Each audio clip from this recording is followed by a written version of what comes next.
کھانا کھانے پر جائے اتنا کھا کر اللہ تعالیٰ کا شکر بجا لانا چاہیے۔ یاد رہے کہ کھانا کھاتے وقت اگر یہ نیت کی جائے کہ کھانا کھا کر قوت حاصل کر کے اللہ تعالیٰ کی عبادت کروں گا اور اللہ تبارک و تعالیٰ کے حقوق بجا لاؤں گا، شریعت پر عمل کروں گا، تو اس طرح کھانا کھانا بھی عبادت بن جاتا ہے۔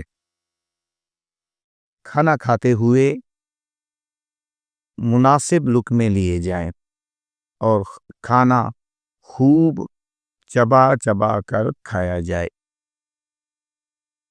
حضرت علی کرم اللہ وجہہ الکریم سے روایت ہے کہ نبی کریم علیہ الصلاۃ والسلام نے کچا لہسن کھا کر مسجد میں آنے سے منع فرمایا۔ یاد رہے کہ اگر لہسن کو پکا لیا جائے یعنی اسے داب دے دیا جائے تو اس طرح کھا کر مسجد میں آنے کی ممانعت نہیں ہے۔ کھانے کے دوران اگر کوئی بزرگ اور بڑا بیٹھا ہوا ہو تو سب سے پہلے وہ لقمہ لے، باقی حضرات انتظار کریں۔ اسی طرح کوئی شخص کھانا کھانے کے دوران اگر آ جائے تو اس سے بھی پوچھ لیا جائے کھانے کے مطابق۔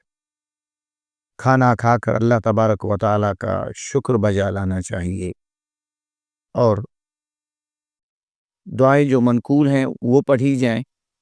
اگر کھانا کسی دوسرے کی طرف سے ہو تو اس کے لیے بھی دعا کی جائے۔